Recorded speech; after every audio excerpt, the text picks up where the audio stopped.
debatiendo la derogación de la ley Klimper, así llamada, que es contra la que están protestando en este momento en Ica y en La Libertad, pero no han tomado en cuenta el proyecto que envió el Ejecutivo para hacer una especie de solución intermedia, que no implique la derogación total de la norma, sino la parte solamente. El Congreso estaría por derogarla completamente. Y adicionalmente, comentarles que en Ica, por cuarto día consecutivo, el diálogo se ha suspendido, no hay arreglo hasta el momento y la desesperación de las personas que están varadas ya está llegando a extremos. Eso también desvirtúa la protesta, así como la presencia de sujetos armados en La Libertad, como nos reportaba nuestro colega José Alayo ayer. Eso se ha vuelto a repetir hoy y hay un segundo fallecido, como ya saben, porque no pudo pasar, estaba herido y no pudo pasar por la carretera bloqueada para atención médica, falleció. Todo muy lamentable. En fin, vamos a ver qué pasa en los próximos días y horas. Hoy día tenemos como invitado al magistrado del Tribunal Constitucional arequipeño, Carlos Ramos Núñez.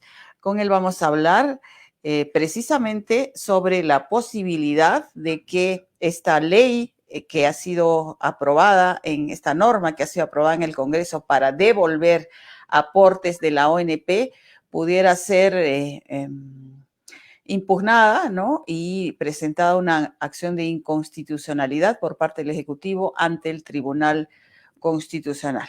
Muy buenas noches, Carlos. Bienvenido a El Búho. ¿Qué tal, Mabel? Muy buenas noches.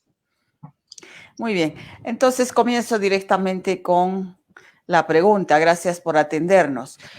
¿Es posible y cuáles serían los caminos que tiene el Ejecutivo frente a esta aprobación de una norma que implica devolver aportes de la ONP hasta, dicen, por 15,000 millones de soles costaría la aplicación de esa norma? No está presupuestado y pondría en riesgo, según mencionan, ¿no?, la estabilidad económica del país. Bueno, formalmente, cualquier norma, una ley o una norma con rango de ley, puede ser impugnada por el Poder Ejecutivo ante el Tribunal Constitucional, ¿no?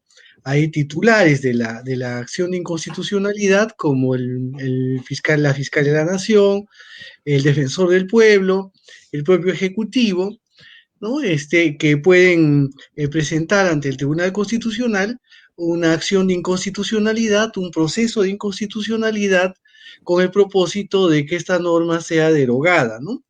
El Tribunal Constitucional, como sabe, Mabel, está integrada por 7 magistrados y para la declaratoria de una inconstitucionalidad se necesitan 5 votos, ¿no?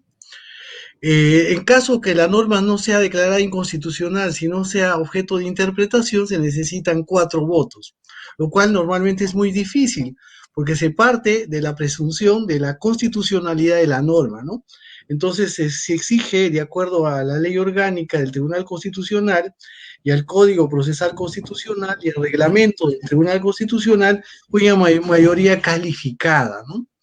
Es decir, de 5 votos entre 7 magistrados. El trámite más o menos sería el siguiente, ¿no? Se presentaría la acción de inconstitucionalidad una vez aprobada la norma, probablemente por insistencia del propio Congreso, y luego se correría traslado por 30 días hábiles al Congreso de la República para que el Congreso de la República pueda contestar la demanda. Una vez contestada la demanda, ¿no? Entonces se fijaría audiencia y a su vez hay otros 30 días hábiles con el propósito de que se pueda dictar una sentencia, ¿no? Ya sea en un sentido o en otro. Ese es formalmente el trámite. Ok, ahora, como suele hacer el Congreso o como podría pasar, ¿no? podría tomarse los 30 días exactos para dar una respuesta y Eso eso va a ocurrió, implicar por ejemplo, respecto de la demanda, de la la reciente vacancia. demanda competencial sobre vacancia Así es, presidencial, ¿no? así es. Exacto. Pero mientras tanto, ¿qué pasa entonces? Esta norma ya es de cumplimiento obligatorio, tendría que comenzar a programarse los retiros. Hay quienes dicen que no es posible una medida cautelar en este tipo de demanda. ¿Qué tendría que hacer el Ejecutivo? ¿Disponer los pagos en tanto se resuelve o qué salida podría tener?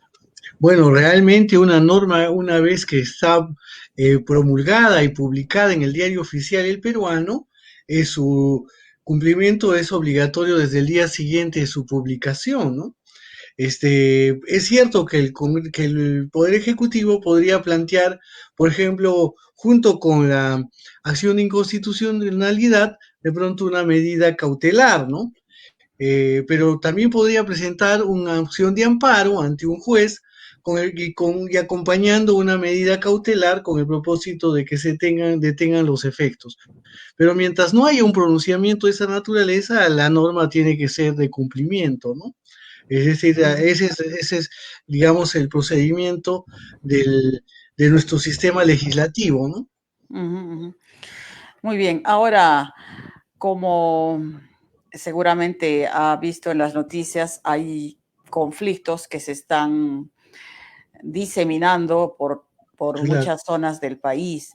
Entonces, hay una inestabilidad política porque ya están algunos hasta sugiriendo, ¿no?, la renuncia del presidente Sagasti.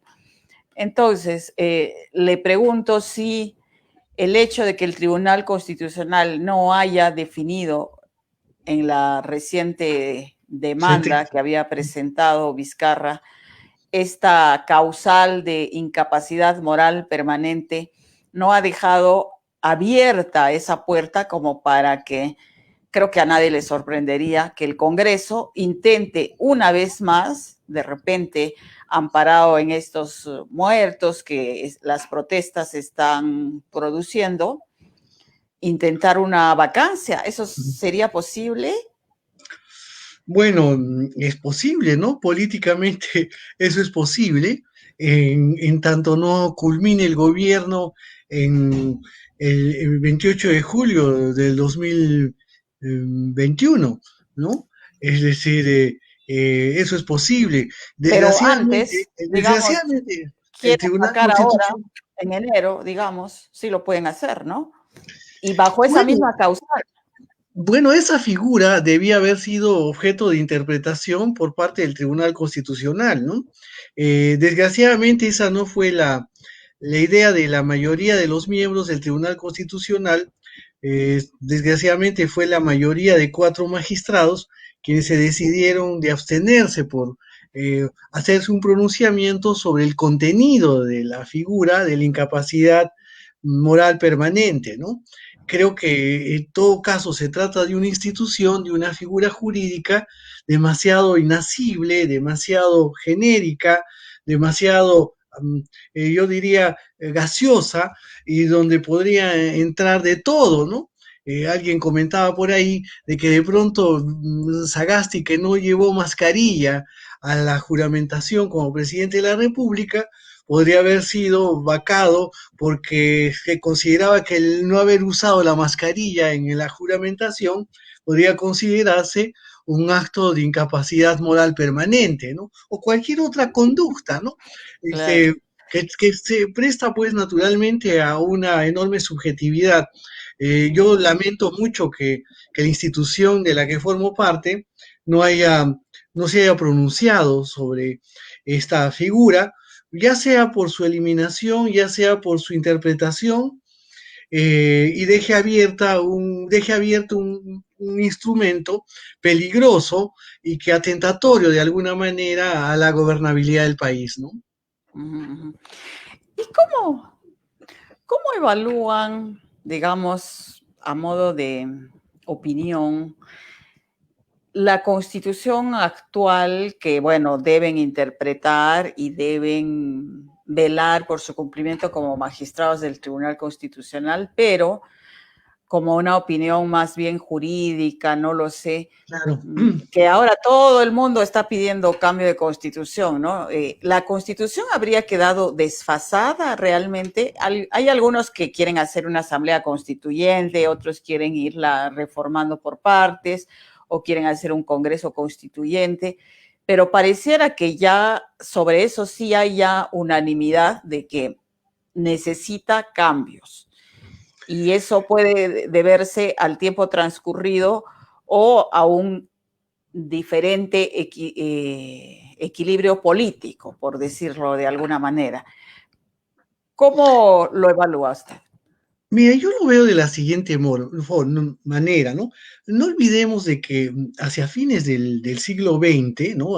Cuando se dictó la Constitución en el año 92, ¿no? En el año 92-93, este, la ideología prevaleciente en ese momento, un poco de manera tardía en América Latina, era la ideología liberal o neoliberal, ¿no? Es decir, la idea era, después de una crisis que la hubo, sin duda dramática, en el segundo gobierno de Alan García, en, en términos económicos, la idea era atraer inversión privada, ¿no? Atraer inversión en el campo de la minería, los hidrocarburos. Y hay un artículo de la Constitución que de alguna manera lo grafica todo, ¿no? Que es la idea de contrato ley, ¿no? Que el Tribunal Constitucional interpretó el tema de los peajes, recordará por unanimidad recientemente, considerando precisamente esa norma, ¿no? La idea de contrato ley que preside de alguna manera, podría decirse, el sistema económico. Pero ¿qué es lo que se puede ver en los últimos tiempos, no? Que esta figura de la economía de mercado que desplaza al Estado en labores estratégicas, que prácticamente hace de él un ente de carácter accesorio, resultaba terrible pues en una situación como para un país como el nuestro, ¿no? Y esto quedó creo que graficado de manera elocuente con motivo de la pandemia, del COVID-19, el estado de emergencia, la cuarentena, en fin. ¿Por qué? Porque el Estado, no obstante su precariedad, digamos, no obstante su carácter relegado, que tuvo al final la grave responsabilidad de salir adelante, no fue en la empresa privada en lo absoluto, al contrario, era más bien la empresa privada a través de las empresas farmacéuticas, a través de las clínicas privadas, las que se ponían en contra del propio ciudadano con precios estratosféricos, variando el precio de las medicinas, una atención médica carísima, ¿no es cierto? Entonces el Estado salió adelante. Ahí podríamos ver, por ejemplo, no solamente en el tema de salud, también el tema de seguridad, en el tema de control social en general, de que la Constitución en esas condiciones que colocaba al Estado en una posición desventajosa ya no servía más. Entonces, que el Estado debía recuperar importante un papel más bien más protagónico, ¿no? Y que de pronto la figura de la economía social de mercado, que creo que fue entendida como una economía de mercado a secas, por lo menos en la Constitución del año 93, debería de ser revisada, ¿no? De pronto a través de un modelo más plural en el que el Estado tenga también un papel económico más importante, ¿no? Ahora, claro, ¿no? Entonces, esa situación se da. Ahora, la pregunta es, ¿vale? ¿Hay que hacer una nueva constitución para esto? ¿O es necesario hacer reformas? ¿No? Eso depende, yo no tengo una posición sobre el particular. Lo que creo que sí es necesario que se hagan reformas, ya sea que se siga un camino, ya sea que se siga el otro. Hemos visto, por ejemplo, que las relaciones entre el Ejecutivo y el Legislativo no son las adecuadas, las más Son muy adecuadas tratadas en conflictivas, la claro. Constitución. Exacto, ¿por qué? Porque cuando se hizo la Constitución, el Ejecutivo contaba con una amplia mayoría en el Congreso. Es decir, nunca se vio la situación en la que el Ejecutivo no contara con el respaldo del Congreso. ¿No? Entonces, en ese nuevo escenario tiene que reformarse en la Constitución nueva o en la actual, ¿no? Los términos de esa relación, ¿no? Es decir, la figura, por ejemplo, de la incapacidad moral permanente tendría Claro. que ser eliminada o en todo caso mejor definida, Porque por es una ejemplo. espada de Damocles sobre el presidente, ¿no? Sí, así es. Y no solo sobre el presidente, yo diría sobre la institucionalidad, sobre la gobernabilidad del país, Claro, ¿no? claro. Entonces, Luego Por también había, ejemplo, se menciona que hay un desequilibrio cuando la Constitución dice que en el último año el presidente ya no puede disolver el Congreso, en el último año de gobierno. Sin embargo, para la vacancia presidencial no hay sí esa lo pueden restricción. vacar. Claro, Entonces, el entonces último año de gobierno está a expensas del Congreso, más o usted menos. piensa del Congreso, ¿no? Y claro, y se da una situación anómala, ¿no? Inequitativa, porque por un lado el presidente no puede disolver el Congreso, pero sin embargo, hasta el último día podrían declarar su vacancia, ¿no?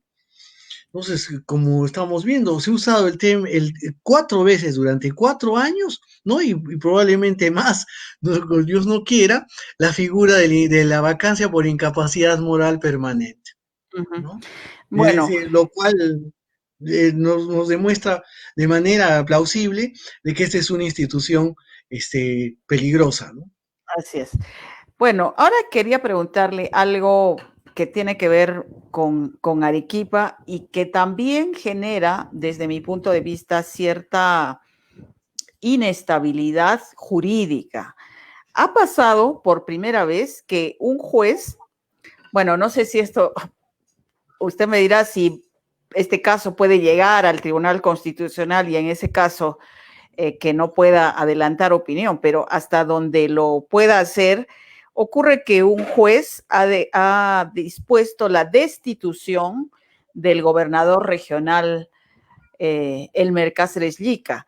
Y más allá de que efectivamente argumenta con que durante la pandemia no aplicó el protocolo y hubo y habría puesto en riesgo a muchas personas y los fallecimientos y tal, nunca se había dado este caso que una autoridad elegida por el pueblo y que supuestamente las dos vías para retirarlo del cargo eran solamente o la revocatoria mediante votación popular o la vacancia bajo determinadas causas que además solamente la declaraba el Jurado Nacional de Elecciones.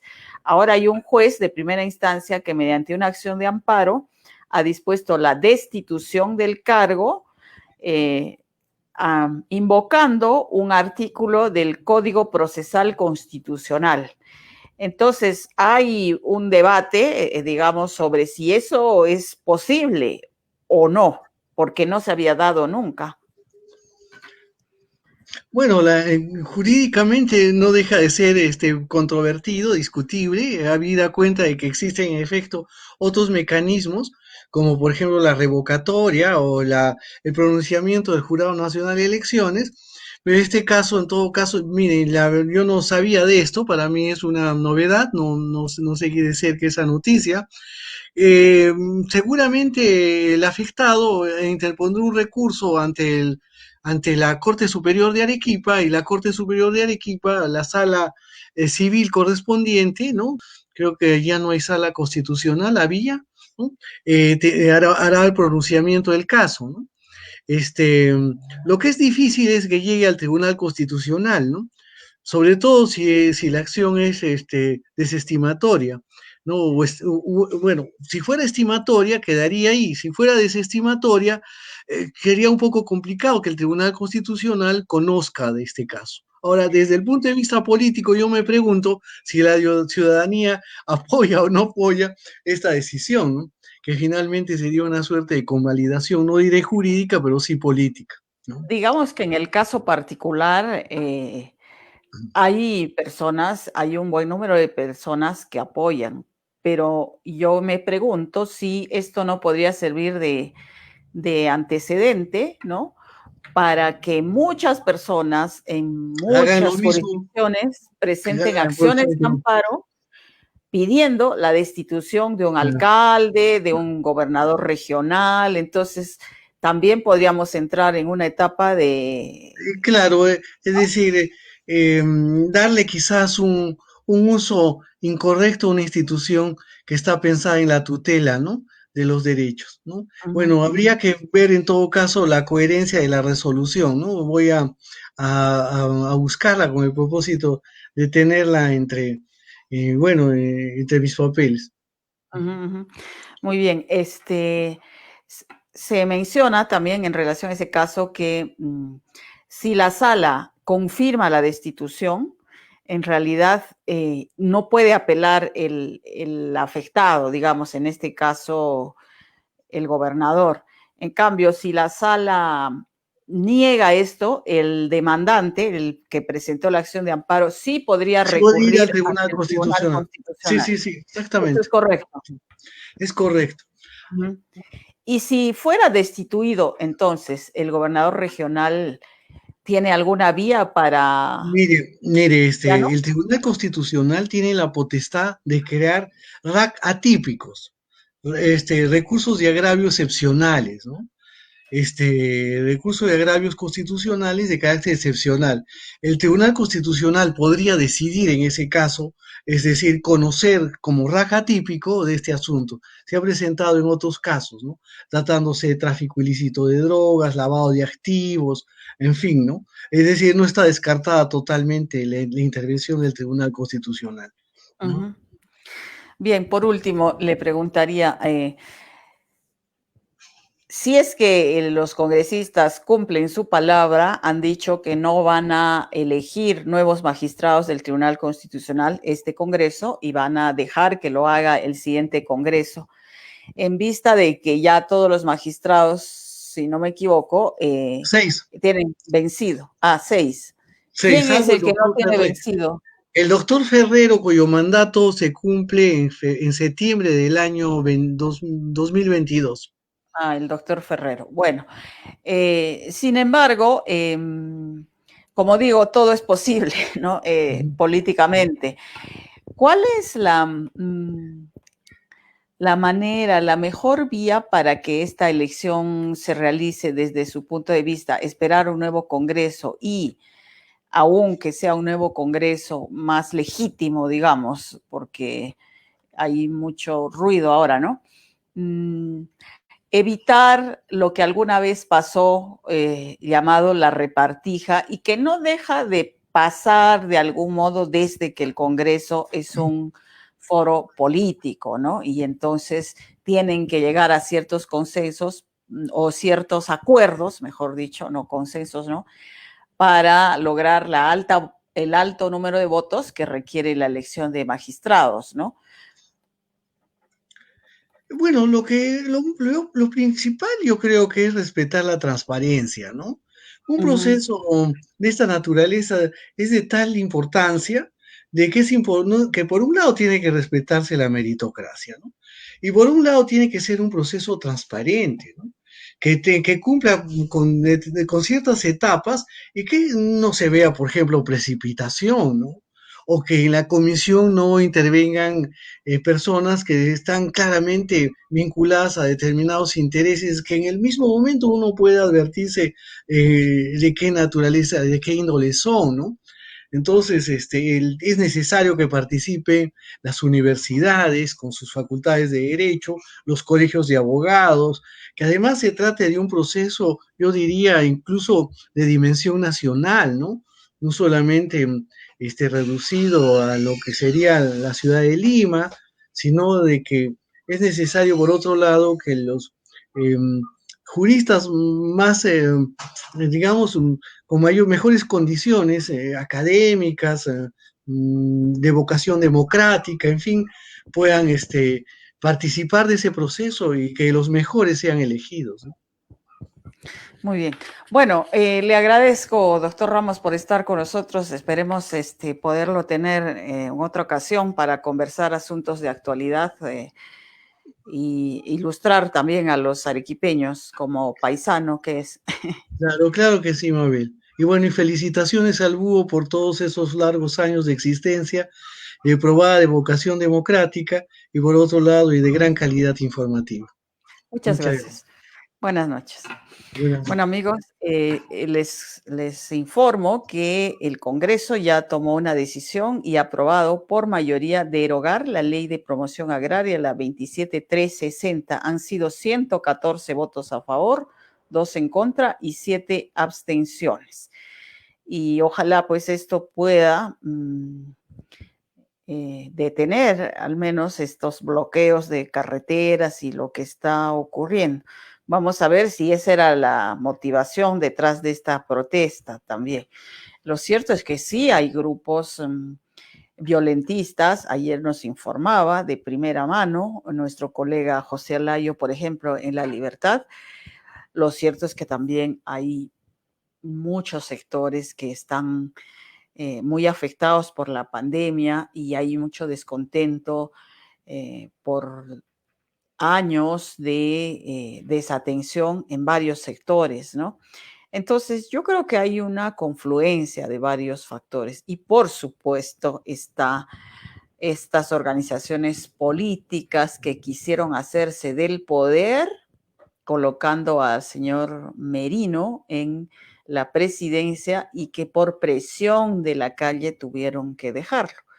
Pero que nada quita que hagan un segundo intento, esta vez derribando, ¿no? Porque esa es la palabra, al presidente Sagasti, que podrían estar alentando estas protestas también y otros tantos, por supuesto, haciendo demagogia con miras a las elecciones de abril 2021. Está en pantallas, quienes nos están viendo, la encuesta del día. ¿La vacuna debe ser obligatoria u optativa? ¿Qué es lo que piensan ustedes? Refiriéndonos, obviamente, a la vacuna contra la COVID-19, que se anuncia que ya los primeros lotes van a llegar a fin de este mes y que se podría, durante el primer trimestre del 2021, vacunar a grupos importantes, primero grupos de mayor riesgo por los que están en primera línea, los médicos, el personal asistencial. Luego también se vacunaría a los docentes que van a atender a quienes hagan clases presenciales. En fin, hay varias prioridades en este rol de vacunas que podría haber. Pero la pregunta es, ¿qué opinan ustedes si cuando llegue la posibilidad de vacunar a todos, porque esa debería ser el fin, digamos, de esta pandemia, la forma de eliminarla definitivamente, pero hay quienes alientan, ¿no? Ciertos temores, en fin. ¿Debe ser obligatoria o optativa la vacuna contra el coronavirus? Esta noche también tenemos otro invitado. No sé si me pueden ayudar en producción. ¿Está conectado? Ah, sí, está conectado. Muy bien.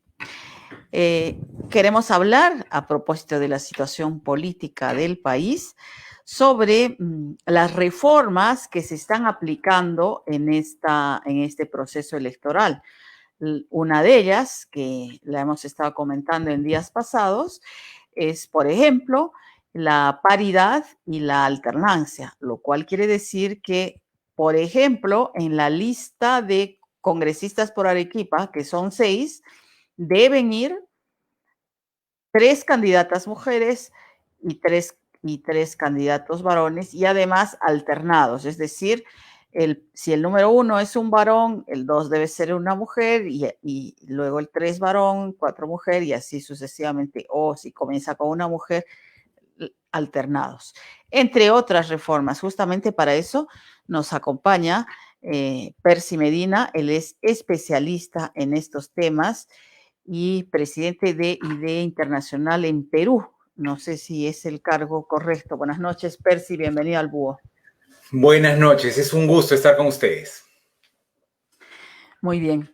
Queremos conversar, queremos que nos expliques para nuestra audiencia cuál a tu juicio o cuáles son a tu juicio los cambios más importantes que a raíz de las reformas que se lograron aprobar van a ser aplicados por primera vez, como este que acabo de mencionar, en las elecciones de 2021. Y luego hablaremos sobre las ausencias, ¿no? Que no se lograron aprobar reformas importantes y que podrían haber mejorado el proceso.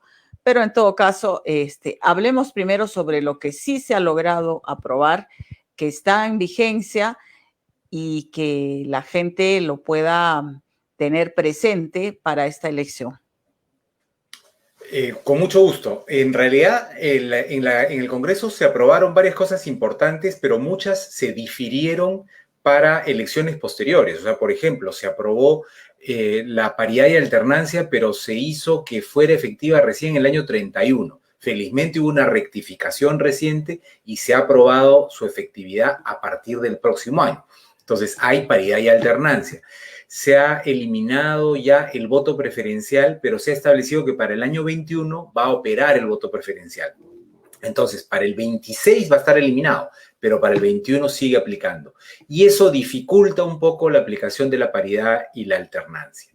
Se ha aprobado que habrá primarias abiertas, simultáneas y obligatorias, es decir, elecciones en las que van a participar todas las ciudadanas y ciudadanos del país para la elección de las listas de los candidatos y candidatas de los partidos. Pero eso también va a aplicar desde la elección del año 22. Para el 21 no ha aplicado, y lo que ha aplicado para el 21 son unas elecciones internas, que son las que hemos visto el domingo pasado y que se van a terminar de perfeccionar el próximo domingo. Entonces, en resumen, ¿qué cosa se ha avanzado? Paridad y alternancia que va a estar vigente. Efectivamente, en Arequipa hay 6 candidaturas, 3 hombres, 3 mujeres, de manera alternada. Un hombre, una mujer, un hombre, una mujer, y así. ¿Qué más se ha aprobado? Un nuevo régimen de financiamiento, que es mucho mejor que el que teníamos antes. Los partidos van a tener que rendir cuentas durante la campaña, y esa información va a estar a disposición de la ciudadanía, ¿no? Eso es una cosa importante, con posibilidad de sanción. Luego se ha establecido también mejores condiciones para que la OMPE pida información. Entonces yo creo que hay algunos avances importantes, pero aún así el marco legal no garantiza milagros. Garantiza simplemente un marco para que las cosas de ahí se desarrollen. Entonces yo creo que lo que vamos a tener es una elección muy parecida a las anteriores, a pesar de que hay nuevas reglas. ¿Y por qué va a ser muy parecida a las anteriores? Porque los partidos no han cambiado. Y tenemos a los mismos partidos que tuvimos en la última elección sin ninguna posibilidad de que haya nuevos actores o de que actores que ya no tiene sentido que estén en la contienda sigan participando. Por ejemplo, la paridad y alternancia, bueno, la gran mayoría está de acuerdo y va a operar. Vamos a ver cuáles realmente los resultados, ya que como comentabas, la votación preferencial no se ha eliminado. Entonces, por ejemplo, podría ocurrir que de una lista de 6 salgan elegidos 2 varones. Por supuesto. Y de las otras listas también, y al final, digamos, la elección o digamos, la bancada arequipeña, que así le llamamos, ¿no? Esos 6 congresistas puedan ser todos varones y así en cada jurisdicción. Entonces, digamos, hay todavía esas imperfecciones. ¿Qué otra observación le ves tú puntualmente a la votación preferencial? ¿Por qué no es lo ideal? No es lo ideal porque personaliza el voto en una persona, digamos, en lugar de en las ideas o propuestas de un partido. O sea, enfoca la votación en las personas y no en las ideas de los partidos. Por ejemplo, si es un invitado, podría irse por la libre y no tener nada que ver con su partido luego, ¿no? Con el que fue invitado y elegido. Por supuesto, porque como esto fomenta que se enfoquen en las personas y fomenta también la competencia interna, los candidatos y candidatas están más interesados en competir entre ellos con la gente de su partido para ganar el voto preferencial, más que competir con los otros partidos. Entonces, eso es a la larga perjudicial para las ideas y propuestas del partido, que son las que pasan a segundo lugar. Y lo que enfocamos básicamente son las características personales de los candidatos y las candidatas.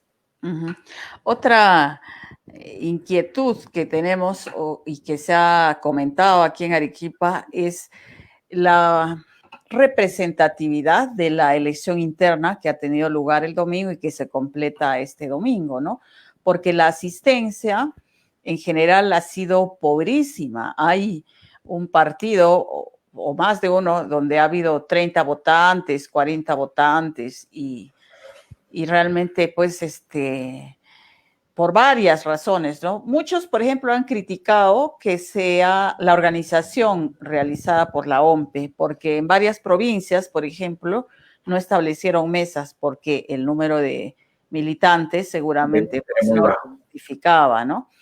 Pero igual provoca una cierta distorsión. Entonces, menor, pero les da la posibilidad a los partidos de criticar esta elección.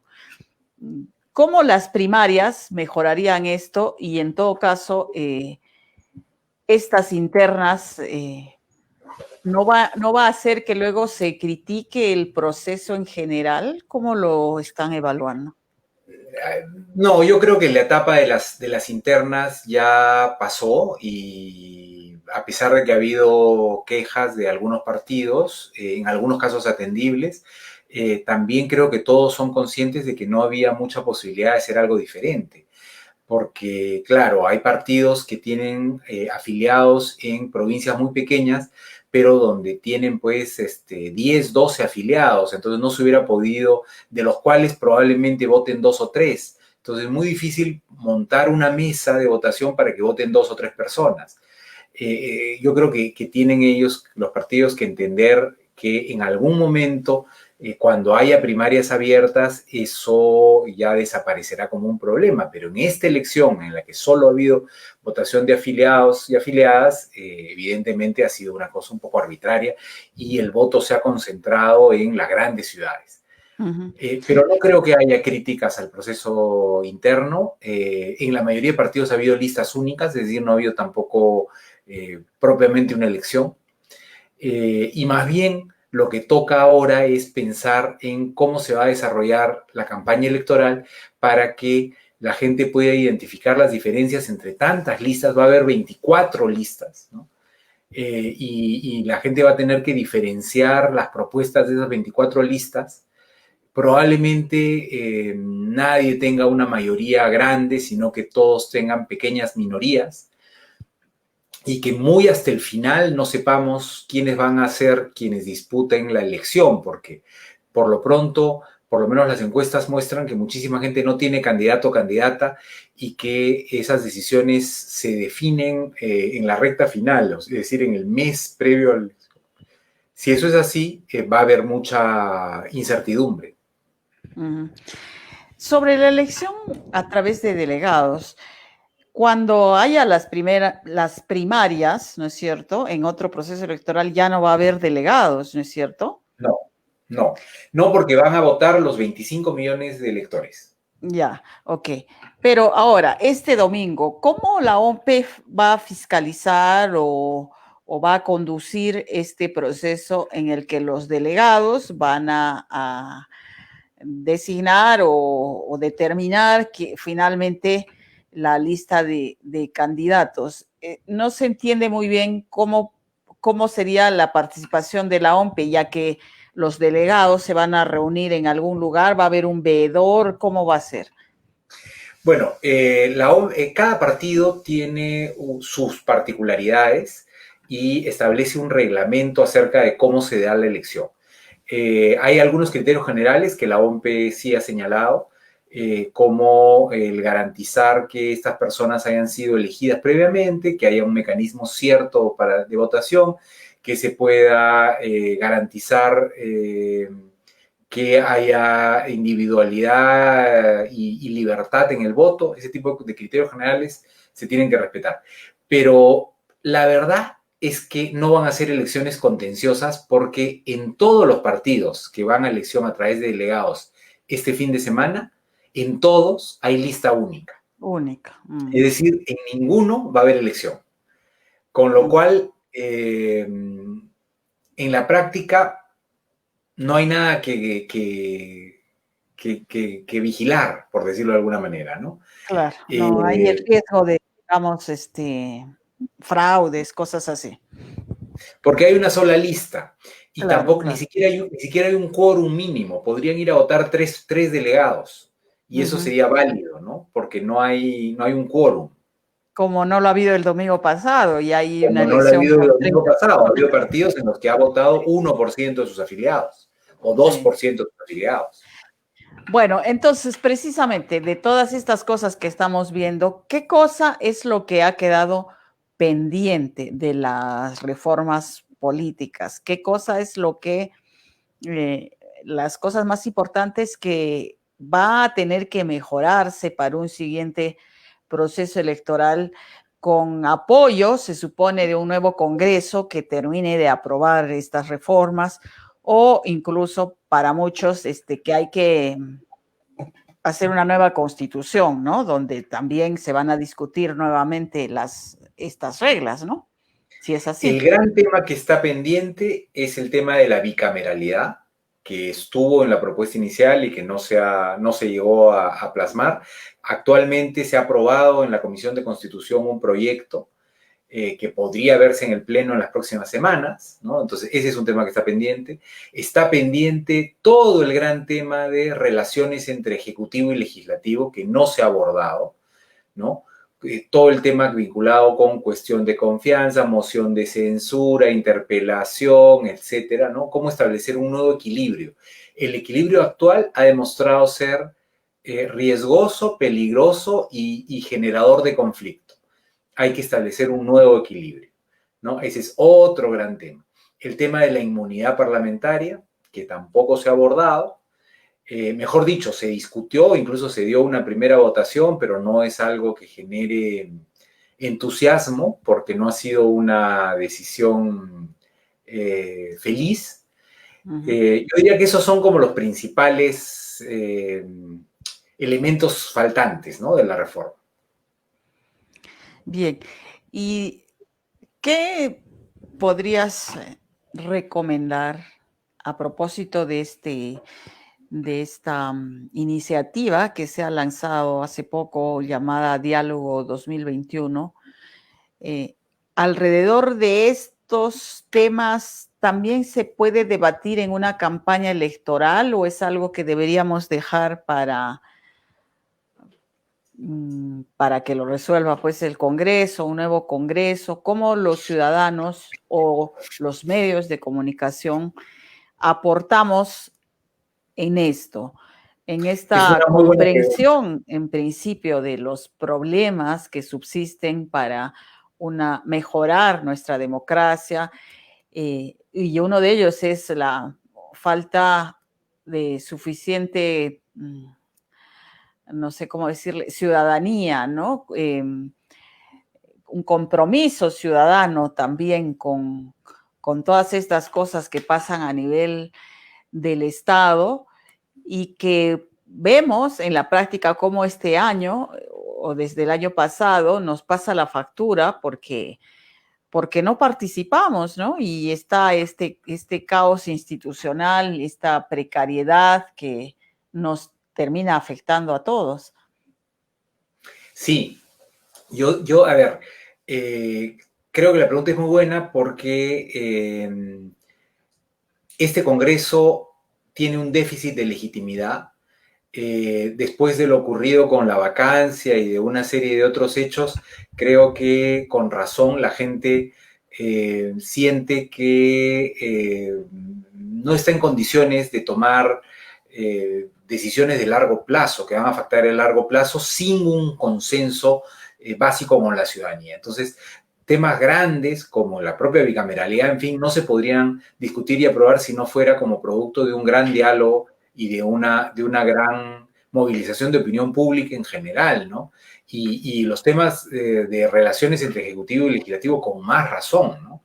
Entonces sí es importante, me parece, que el Congreso tome las cosas con prudencia y si va a avanzar con alguna de estas reformas, lo haga con garantías muy precisas de transparencia en la información, de apertura, de que los medios de comunicación puedan convocar a especialistas, discutir las propuestas, generar un consenso no solamente al interior del Parlamento, sino sobre todo en la calle.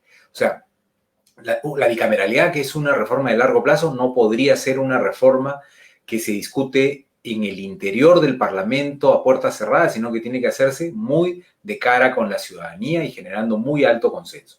Porque si no, eso no va a tener legitimidad para tener larga vida. Uh-huh.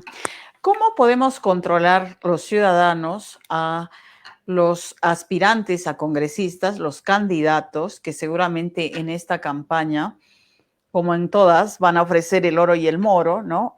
Muchos que se salen de las atribuciones de un congresista y ofrecen obras, otros ofrecen proyectos concretos, cosas que incluso no están acorde a las normas vigentes. En fin, ¿no? Entonces hay mucha demagogia y tal, y hay mucha desinformación también, ¿no? Por ejemplo, y un caso concreto es que muchas veces se toma como a los candidatos que están en Lima, que postulan al Congreso por Lima, como si fuera en una jurisdicción nacional, ¿no? Por ejemplo, pongo un ejemplo concreto, hay quienes creen que si Vizcarra, el expresidente Vizcarra, que tiene sus seguidores, y llega a postular, van a votar por el corazoncito porque creen que están votando por Martín Vizcarra. Ejemplo, ¿no? Yo creo que es bien importante mirar los antecedentes de los candidatos y candidatas. Es importante ver qué trayectoria tienen, también qué vinculaciones tienen y qué intereses representan. Cómo financian su campaña, qué están haciendo, qué dicen, qué proponen. Chequear también si las cosas que dicen son cosas que se pueden hacer o no, que están en el ámbito de lo que es posible hacer desde el Ejecutivo o para el caso de los candidatos presidenciales, en fin, pero también desde el Congreso, ¿no? Porque en campañas anteriores lo que hemos visto es lo que creo que la pregunta tenía como base, y es mucha desinformación, mucha demagogia, mucho tiro al aire, ¿no? Fuegos artificiales que no son discursos realistas. Y ahí creo que la prensa tiene la obligación con el país de desenmascarar las noticias falsas, desenmascarar los argumentos falaces, también dar información sobre la trayectoria de candidatos y candidatas, de dónde vienen, qué hacen, y la ciudadanía mirar, vigilar, digamos, qué antecedentes tiene cada uno de los candidatos, en algunos casos hasta penales, ¿no? Para saber luego y proyectar qué cosa puede hacer si es que es elegido o elegido. Muy bien. Bueno, nosotros desde el Búho siempre hacemos un aplicativo que se llama Politiquien y que también Idea Internacional nos apoyó. Esperamos de alguna manera contribuir con eso y otros medios. Trataremos pues de hacer a esta campaña un poquito mejor de lo que se ve. Muchas gracias, Percy. Es un esfuerzo indispensable. Felicitaciones por eso y buenas noches. Buenas noches. Muy bien, amigos, antes de irnos, tenemos una denuncia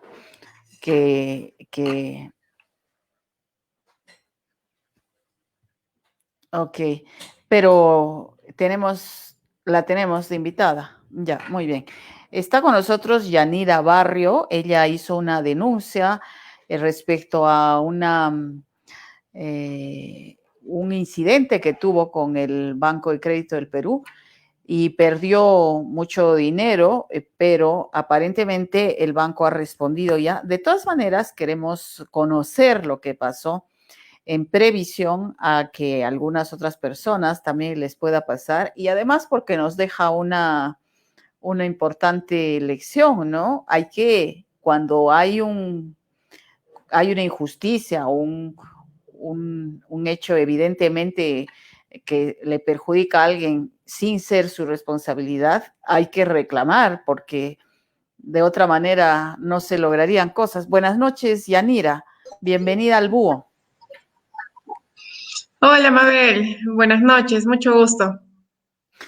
Bueno, cuéntanos muy brevemente lo que te ocurrió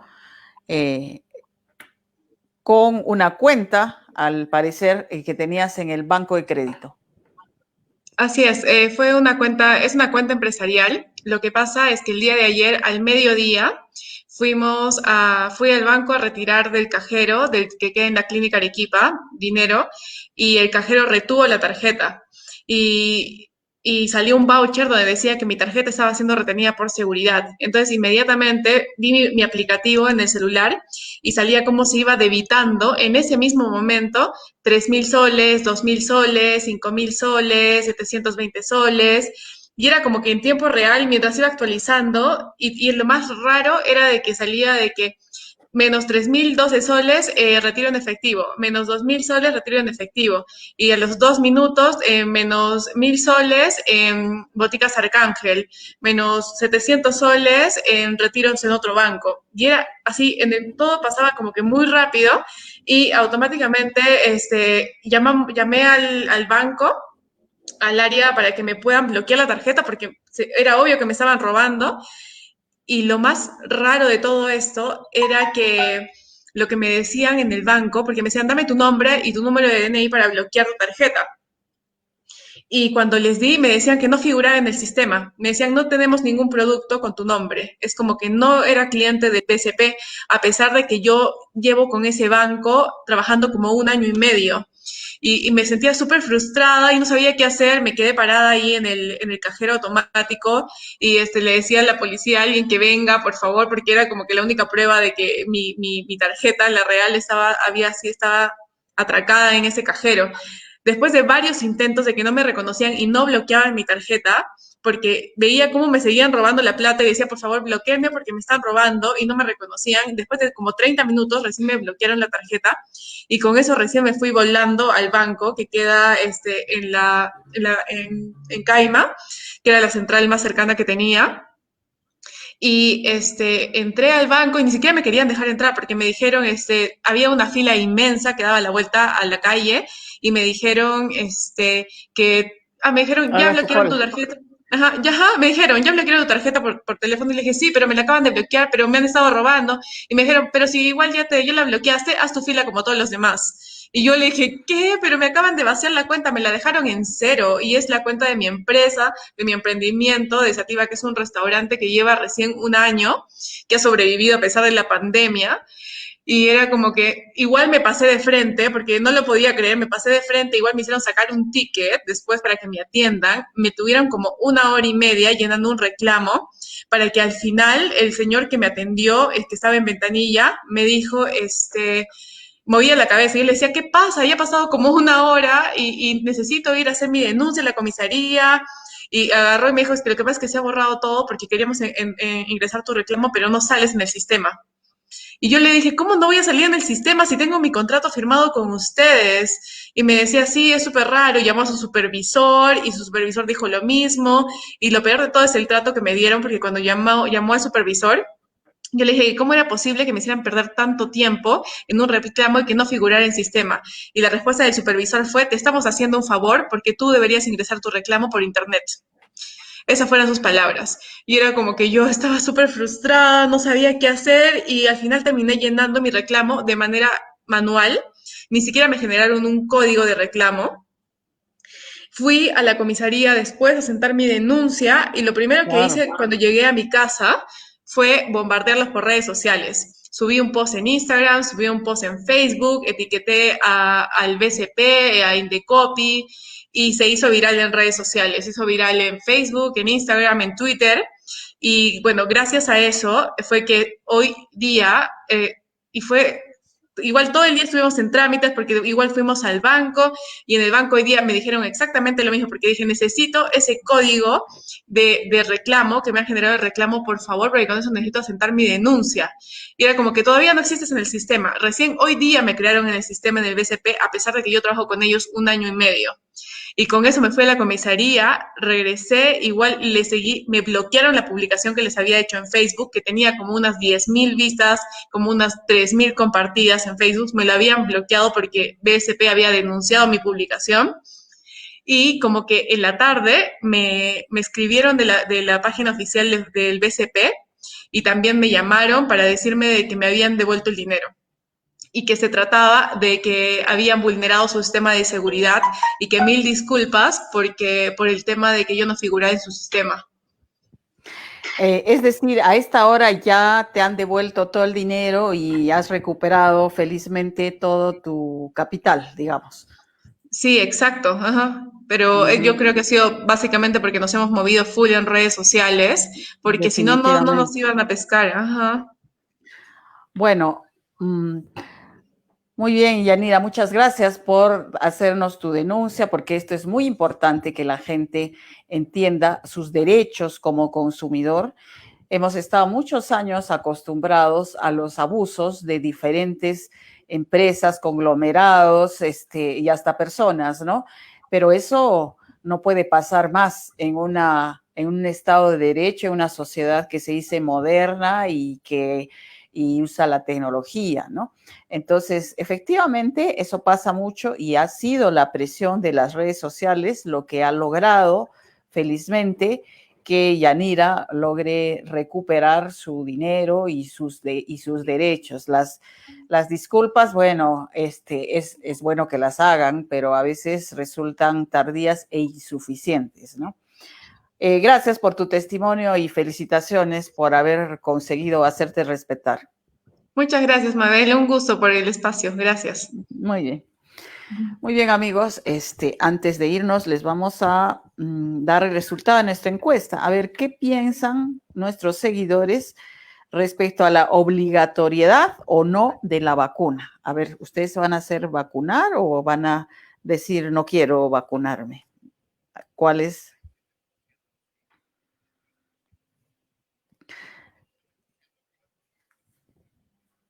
Ok. 47% opina que sí debe ser obligatoria y el 53% de nuestros seguidores opina que debe ser opcional. Muy bien. Está muy cercano, muy dividido.